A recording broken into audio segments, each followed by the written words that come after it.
저는 인간의 유전체가 최근에 완성이 됐다. 처음으로 완성이 됐다라는 게 아주 중요한 키워드인 것 같고요. 따라서 이것이 출발점이기 때문에 이제 앞으로 그것을 활용할 수 있는 분야가 무궁무진하게 많다. 그래서 이 유전 정보의 정체는 최근에 알려졌다는 것이고 유전 정보의 활용은 그것의 가능성이 엄청나게 크다는 것이다. 뭐 이 정도로 정리를 하겠습니다.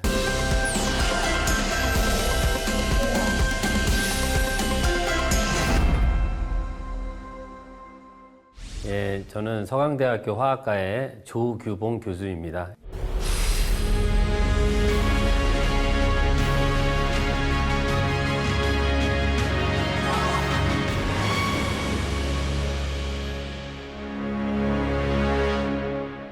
예, 안녕하세요. 예, 저는 서강대학교 화학과의 조규봉입니다. 이렇게 네이버 열린 논단에 저를 초대해 주셔서 진심으로 영광으로 생각합니다. 제가 이제 오늘 말씀드릴 주제는 유전 정보의 정체와 활용이라는 제목으로 DNA에 대한 말씀을 드리고자 합니다. 그리고 제가 하는 연구는 이제 DNA의 서열을 어떻게 분석하는지에 대한 방법론을 개발하는 연구를 해오고 있습니다. 보통 유전학을 하시는 많은 분들이 생명과학인데 저는 이제 생명과학과는 아니고 화학과이기 때문에 조금 다른 시선을 가지고 이제 이쪽을 본다고 생각이 되는데요.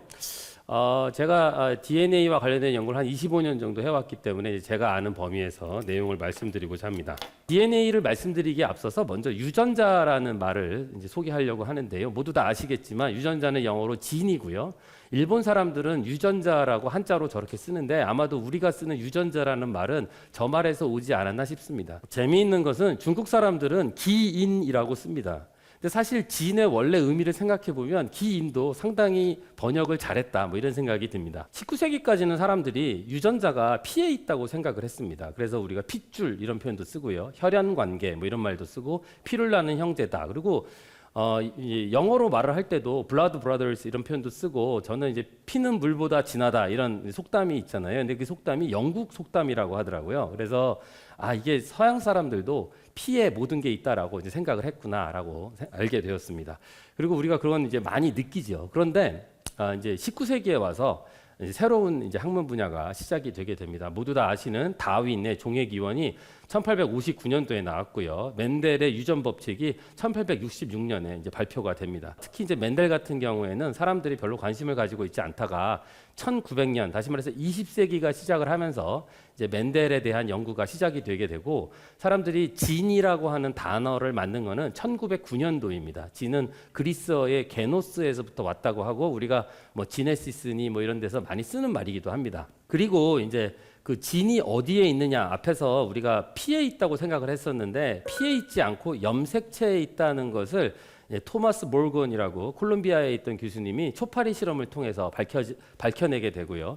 그 연구 결과 1933년도에 노벨상을 받으십니다. 이 염색체라고 하는 것을 이제 1915년 관점에서 보면 그렇게 오래되지 않은 개념입니다. 오른쪽에 있는 그림에 1882년에 월터 플레밍이라고 이제 독일에 있는 과학자가 처음으로 크로모솜을 보고한 그런 논문의 그림을 제가 여기에 삽입을 했는데요. 여기에서 보이는 저 가운데 있는 것들이 이제 염색체라고 불리는 그런 물질들입니다. 그래서 저 염색체에 유전자가 있다는 것을 알았고 도대체 그러면 염색체는 유전자가 어떤 형태로 들어있을까에 대해서 사람들이 열심히 연구를 하게 되었는데 이제 염색체를 잘 분석을 해봤더니 그 안에는 두 가지 성분이 있었습니다. 하나가 단백질이고요. 또 하나가 헥산입니다. 헥산을 영어로 뉴클레익 애시드라고 하는데 우리가 DNA라고 말할 때 NA가 뉴클레익 애시드의 약자입니다. 그러니까 DNA가 헥산이다라고 이제 생각을 하시면 될 것 같습니다.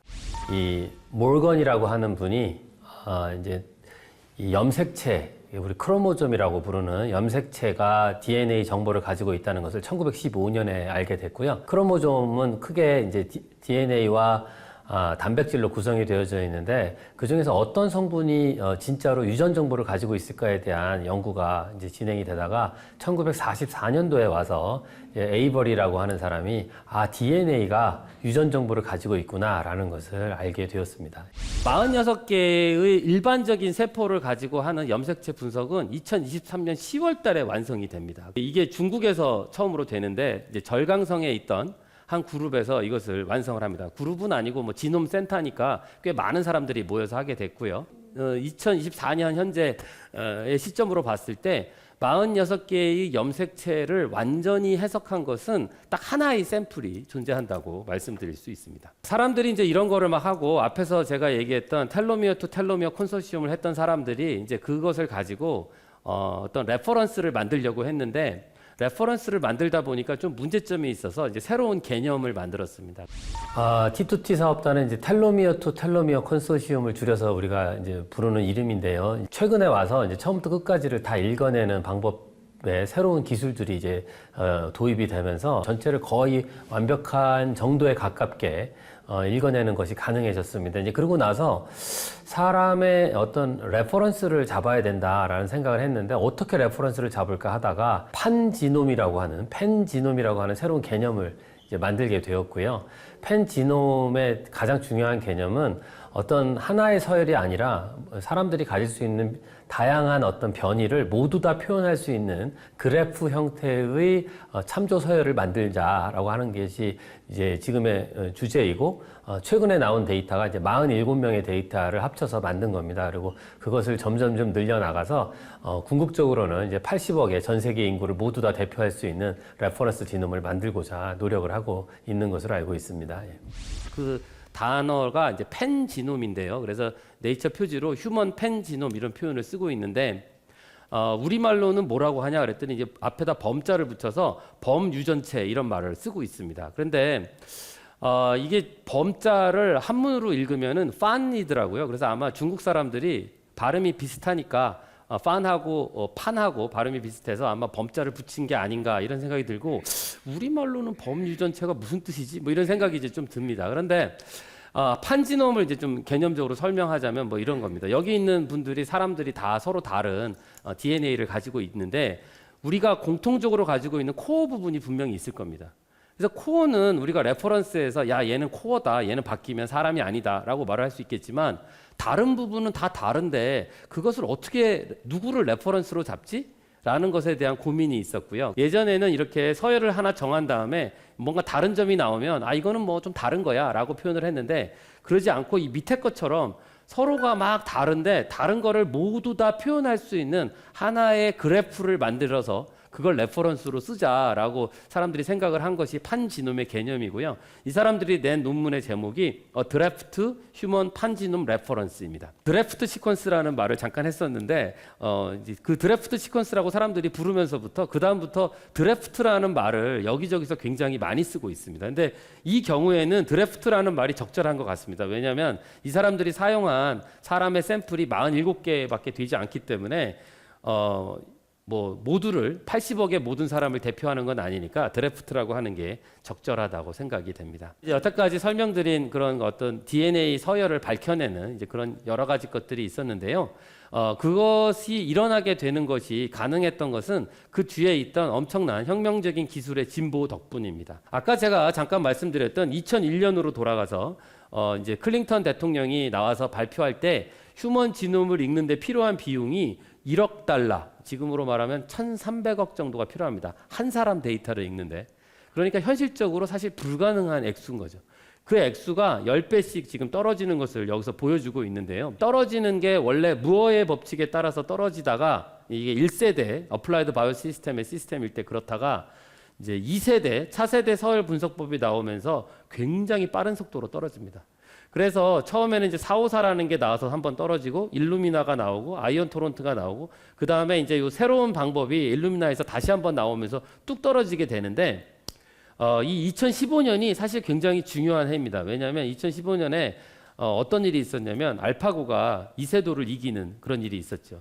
근데 이제 그때 컴퓨터의 성능이 확 좋아지는 그런 일이 있었는데 여기서는 그 인공지능을 가져온 건 아닙니다만 그 확 성장한 그 컴퓨터 기술을 가져옴으로써 가격을 드라마틱하게 떨길 수 있었습니다. 그리고 나서 이제 최근에 나온 3세대 기술들의 3세대부터는 이제 여기는 딥러닝 기술이 같이 들어가게 되는데 3세대 기술을 근간으로 해서 이제 앞에서 제가 보여드린 휴먼 지놈이 처음으로 끝날 수 있게 되었습니다. 그리고 이제 이 일루미나를 했던 이 제품들이 20년이 다 지나가면서 최근에 특허가 풀려가고 있고요. 그래가지고 다시 새로운 회사들이 이제 이 시장에 뛰어들고 있다라고 말씀을 드릴 수 있습니다. 그렇게 이제 많은 발전이 있었습니다만 그럼에도 불구하고 아직까지의 기술은 많은 문제점이 있습니다. 앞에서 보여드렸던 것처럼 여태까지 우리가 완전히 읽어낸 것이 하나밖에 없고요. 그리고 그 앞에서 한 사람의 DNA를 읽는데 1000불 이하라는 그런 이야기를 했지만 사실 그거는 60억 개를 읽는데 1000불 정도 든다는 거지 60억 개만 읽어가지고는 우리가 우리의 DNA가 뭔지를 알아낼 수가 없습니다. 지금은 우리가 같은 DNA를 보통 100번 이상 읽어야 되고요. 그 다음에 또 크게 읽어야 되는데 굉장히 비용이 많이 듭니다. 그래가지고 이게 너무너무 비싸기 때문에 아직까지는 우리가 완전히 모든 걸 알 수가 없다라는 게 있고 또 제가 이런 얘기를 했더니 이게 내 DNA 서열 중에 유전자가 되는 부분은 아주 적고 대부분은 정크 아니냐 라고 얘기하시는 분들이 있습니다. 있고 또 과학자들 중에도 그런 분들이 많이 있는데 요즘에 와서 이 정크라고 알려졌던 DNA들의 의미가 새롭게 밝혀지고 있는데 그 부분들이 저희가 이제 그렇게 해석을 하면 안 되고 전체를 다 알아야 된다라는 것에 아주 중요한 부분이라고 할 수가 있습니다. 제가 결론적으로 얘기해서 아직은 DNA를 가지고 정확한 해석을 하기에는 결과가 많이 부족하고 더 많은 내용이 필요하다라는 말씀을 드리면서 이제 이 부분에 대한 말씀을 마치고자 합니다. 자, 그러면서 제가 이제 여태까지 사람들이 뭔가 잘못 알고 있었던 것에 대한 오해를 하나 풀고자 합니다. 그거는 어떤 얘기냐면 우리가 사람들이 얘기하면은 모든 사람의 DNA는 99.9%가 똑같고 한 0.1% 다르다. 그러니까 뭐 한국 사람이나 저기 유럽 사람이나 거의 다 똑같다라고 얘기를 하고 또 더 나아가서는 인간과 침팬지도 거의 한 98% 정도 똑같은 거 아니냐 뭐 이런 얘기들을 하시는데요. 이제 최근에 와서 과학자들이 전혀 그렇지 않다라는 이야기를 하고 있습니다.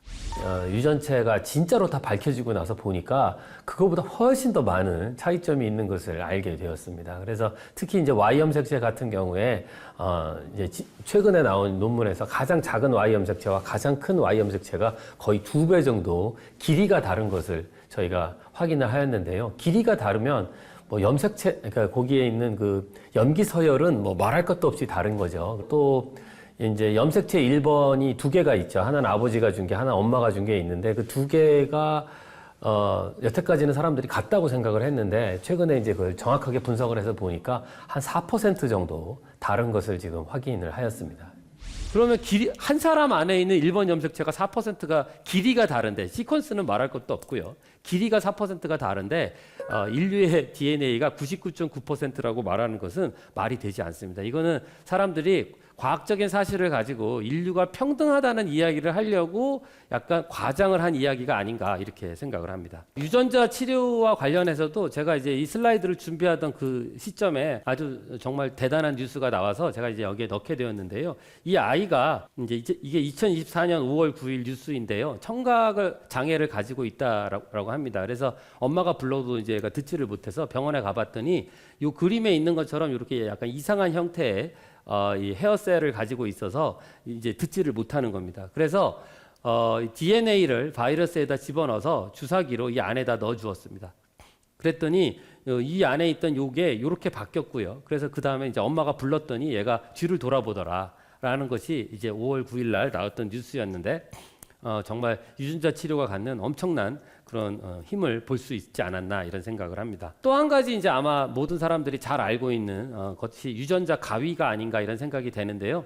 유전자 가위는 너무너무 중요한 주제이기 때문에 여태까지 3번에 걸쳐서 노벨상이 수여가 됐습니다. 그리고 유전자 가위와 관련돼서 아주 중요한 영화가 있는데 96년에 나왔던 게타카라고 하는 영화죠. 많은 분들이 아마 보시지 않았을까 생각이 되고요. 저 게타카라는 영화가 가지고 있는 사실 이야기가 이제 우리가 유전자 조작을 통해서 어떤 세상을 만들 수 있는지 그리고 유전자 검사를 통해서 얼마나 빨리 모든 걸 할 수 있는지를 보여줍니다. 이게 아기가 딱 태어나면은 발에서 피 한 방울을 딱 빼가지고 검사를 하면 얘가 몇 살에 죽을지를 어떤 병을 앓고 몇 살에 죽을지를 말해주고 그랬더니 이제 그런 병이 없도록 이제 유전자 조작을 통해서 완벽한 아기를 만드는 뭐 이런 얘기가 여기 나와 있는데요. 이거와 관련해서 이제 이 첫 번째 가위를 발견했던 분입니다. 살바도레 루리아라고 MIT 교수님이신데 이분이 이제 찾아냈던 이 가위는 문제점이 한 번에 이렇게 인식해서 잘라내는 그 DNA의 길이가 너무 짧아가지고 이 가위를 우리 몸에다 집어넣었다가는 우리 몸에 있는 DNA가 다 박살이 나는 이제 그런 문제가 있었습니다. 그래서 이제 이분들이 다시 2020년에 노벨상을 받게 되는데 그 이유는 이분들의 이 크리스퍼 캐스9이라고 하는 가위는 23개의 유전자를 찾아서 자르게 되는데 23개의 유전자는 우연히 이제 그렇게 만들어지기가 굉장히 어렵습니다. 그거에 대한 간단한 이제 수식을 적어놨는데요. 그래서 이걸 가지면 인간의 유전체도 편집이 가능할 것이다라고 이제 사람들이 생각을 했습니다. 그런데 앞에서 제가 말씀드렸던 것처럼 아직은 우리가 우리 자신이 어떤 유전자를 가지고 있는지 분석을 하지 못하고 있기 때문에 여기 우리 몸에다가 이걸 직접 넣었다가는 이제 큰 문제가 생길 수 있다라고 말씀을 드릴 수 있습니다.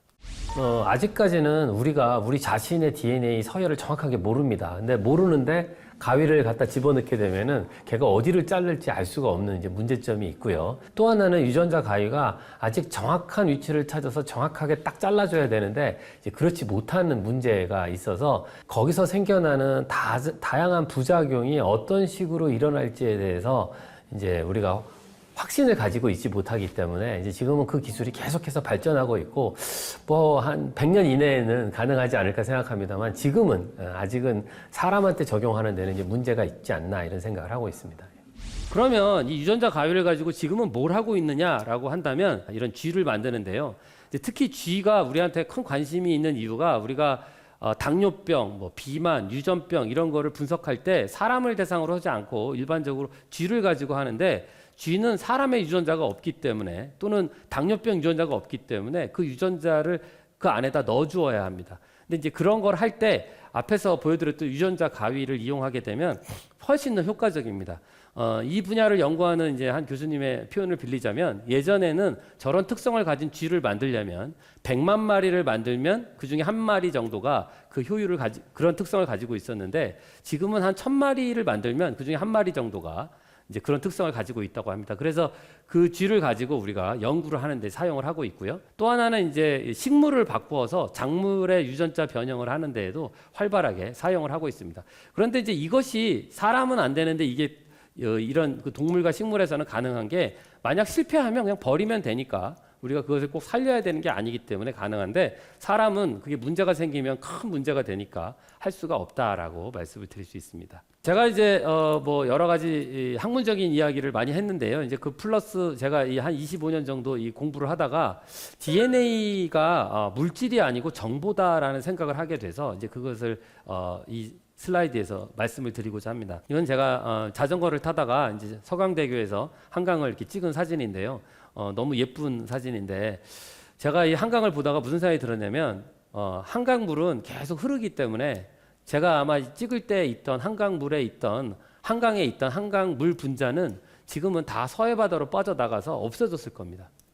근데 그럼에도 불구하고 우리는 저것을 한강이라고 부르죠. 근데 제 몸도 생각을 해보면 제가 하루에 2kg 좀 먹고 2kg 좀 싸고 2kg 먹고 싸고를 계속 반복하니까 제 몸이 한 80kg 정도 나가니까 한 40일 정도면 제 몸에 있는 모든 분자가 새로운 물질로 다 바뀌게 될 겁니다. 마치 한강물처럼요. 그런데 이제 물론 뼈나 이런 것들이 조금 더 오래 가겠죠. 학문적으로 봤을 때 살아있는 한에서는 뼈도 바뀌는데 보통 10년 정도 지나면 거의 완벽하게 바뀐다고 합니다. 물론 아주 일부는 남을 수도 있겠지만 거의 대부분이 바뀌는 거죠. 그렇게 바뀐다면 10년 전의 조규봉과 지금의 조규봉을 비교했을 때 같은 것은 뭘까? 저는 화학하는 사람인데 CHNO 뭐 이런 그 원소로 표현을 한다면 제 몸은 완전히 다른 원소로 다 바뀌어져 있는 겁니다. DNA 분자를 포함해서. 그럼에도 불구하고 딱 한 가지 같은 게 있는데 제 몸이 가지고 있는 DNA 서열 정보는 그대로 유지된다. 제 몸에 50년 동안 그리고 더 나아가서는 제 부모님으로부터 와서 제 자식으로 가는 그 서열 정보는 계속해서 유지되고 있다라는 생각을 했고요. DNA는 물질이 아니고 그래서 정보다라는 말씀을 마지막으로 드리면서 이제 오늘의 강의를 마치고자 합니다. 긴 시간 경청해 주셔서 감사합니다.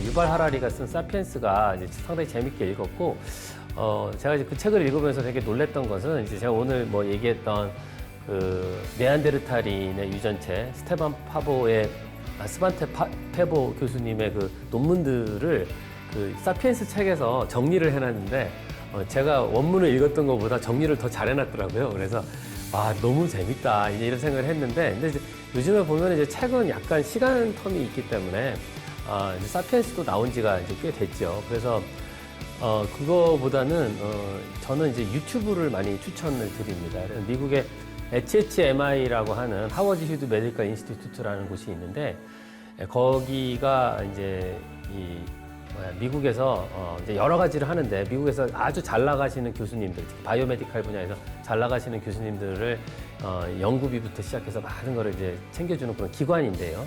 그 HHMI가 그 교수님들의 연구를 바탕으로 많은 강의 자료를 만들고 있습니다. 그게 이제 두 가지가 있는데, 바이오 인터랙티브 시리즈, 그거는 약간 일반인을 위한 그런 내용이고요.